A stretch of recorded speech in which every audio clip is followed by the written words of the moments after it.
After 10 sets of Eugene support, we have finally decided it's time to make a better deck, so they made Gandeeva.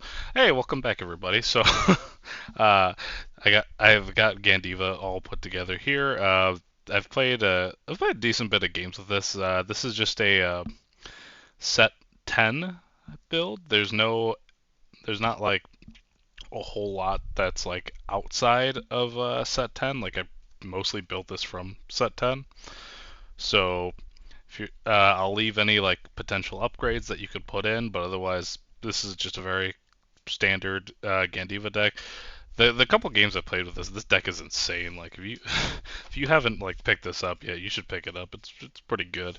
So we got our starter, the generic Overdress starter.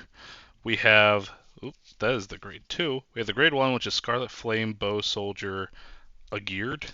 I think that's how you say it. So he has two abilities. One is really good, one is really whatever.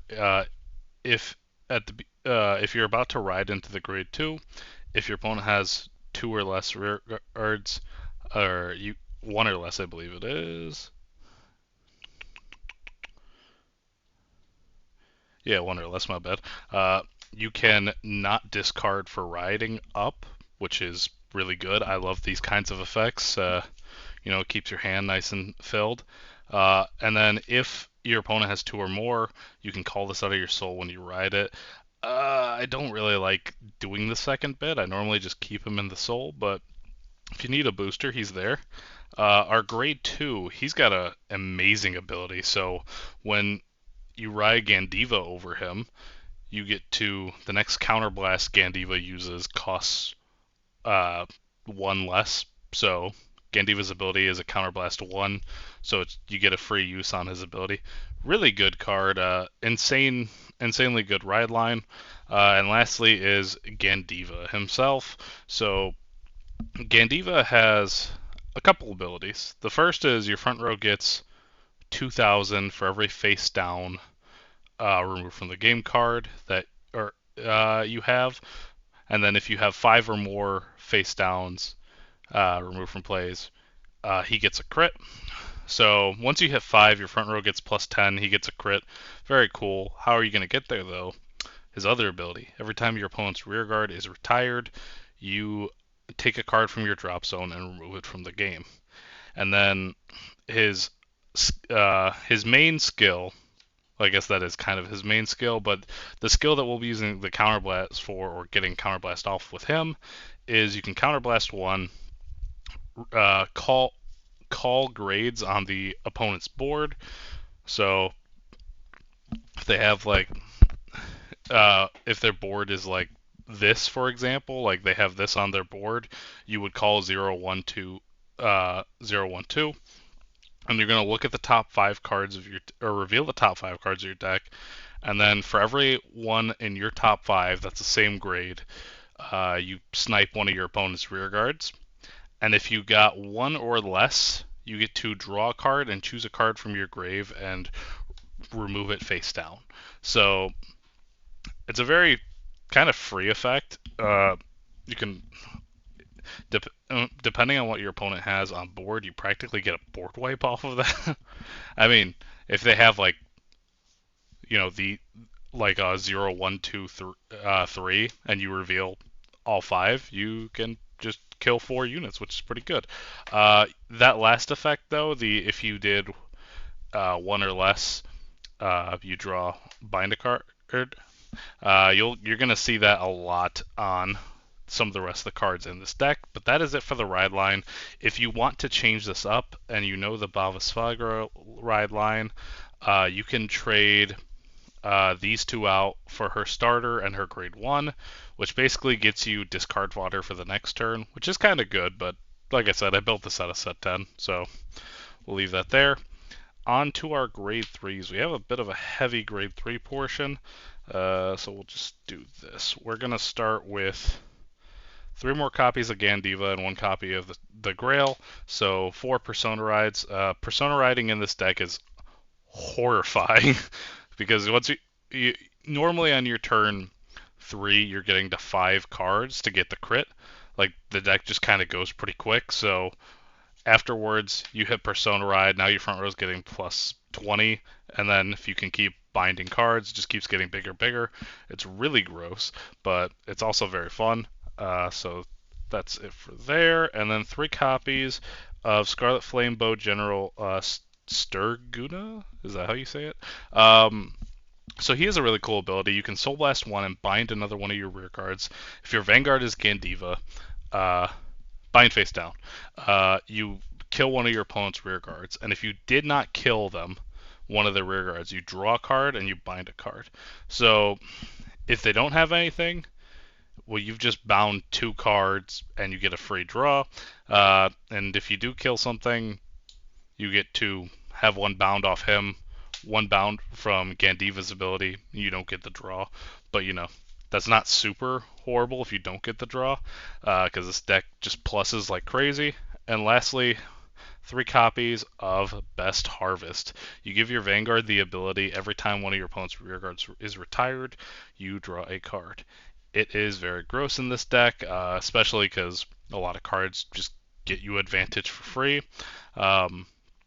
It's kind of your anti-aggression, I guess you could say, because your opponent won't know how to play around it. Where like with Gandeeva, you could just not kill stuff and keep binding stuff, which is very good. That's what the whole deck kind of it wants you to get those face down bound cards. But if they aggress you too much and you get to board wipe them, I mean, you're just drawing 4 or 5 cards in that turn.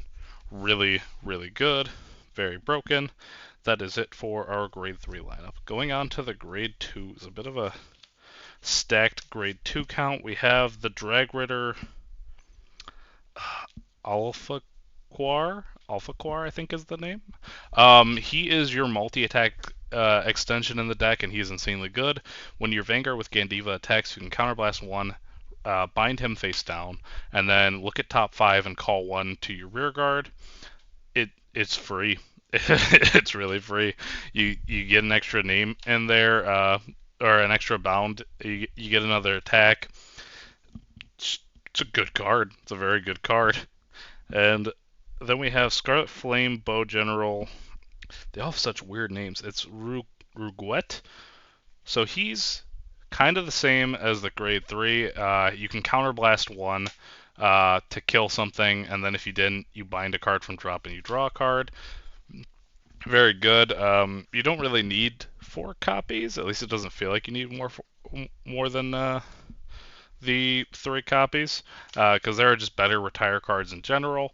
But yeah, and then lastly is one of my favorite cards, or I guess favorite series from set 10, which is Great Flame Axe of Ambitions. Colgate. He's toothpaste. He's a toothpaste man. He has a really cool ability, which is you can. I will get this ordered eventually. I have no idea, but you can Soul Blast 1, and when he's discarded during your turn, so I believe that's pretty much just your ride in this deck. You put him to the bottom of your deck and you draw a card. It helps you not minus off of your riding up, which is one of the biggest issues I have when I'm playing Overdress decks. Not that I think the ride deck is like a mistake or anything. I just don't feel good about getting rid of certain cards because I'm like, oh man, I could use this later, but it's just getting discarded. This kind of just nets you back a card, which is really nice. And his other abilities, if you Persona Road, when he's placed on rearguard, you can counterblast 1 and kill an opponent's column. So if you have Best Harvest out, you bind 2 cards face down, you draw 2 cards. It's insane. It's very good. Some people use Brachioforce, which is a decent option. And some people use Meteor Flare Dragon, which if you have $30, you can go ahead and drop that. But if you don't, I think he's a pretty good substitute. I like him a lot. And yeah, that's going to be it for the grade 2 count. It feels like a very self-explanatory section.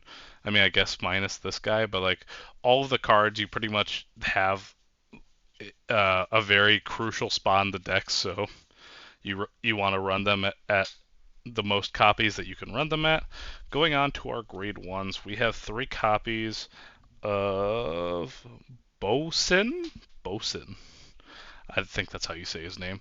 But uh, his ability is when your Vanguard with Gandeeva attacks, you can and you have 3 or more cards that are already bound face down. You can bind him face down, and you can countercharge. Uh, it's free. It's very free. You use a lot of counterblast. The only reason I'm not running 4 copies is because I want to try out another card, which is going to be Crimson Scale Sword Maestro Bonaria. This little guy. So at the end of a battle that he boosted, you can, and I think it's you have to be on Gandeeva. Nope. If any player's rearguard was retired, you bind him face down. You draw a card. It's just nice to have like a little extra draw. I figured I'd try it.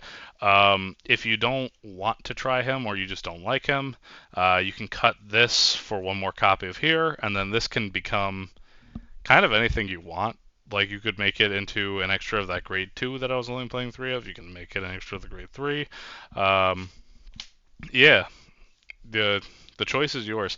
I would say if you're gonna swap that out, not to put in another copy of Best Harvest, and the only reason I say that is because you, you're not. If you resolve 1, that's all you really need during the game, and you're gonna see it if you play Best Harvest at 3. So I just don't think it's a good idea to swap or put it at 4. And then lastly, the most basic part of any deck, 4 perfect guards. If you have the Order Perfect Guard, you play the Order Perfect Guard. It's getting reprinted soon. So chance to pick it up, but otherwise, if you don't have it, you just play the regular Perfect Guards. On to the triggers that I almost dropped. Over trigger, it's disgusting in this deck. 8 critical triggers. We're trying to aggress our opponent as much as we can. 3 front triggers because if you play draws, you'll actually deck yourself out. And then 4 copies of the regular heal triggers. Effect triggers are just not my cup of tea for the heal triggers. If your local environment is packed with something that you're like, hey, maybe I need to start taking in the crits with or the heals with effects in, then you can go ahead and play them. But I just keep it a very standard lineup, and it works out very fine either way. And yeah, that is it for this profile. If you haven't picked up stuff for this and we're debating if you wanted to, highly recommend giving it a go because this deck is just insane. And yeah, that's going to do it for this one. I'll catch you guys later. Be sure to like, comment, subscribe. Peace.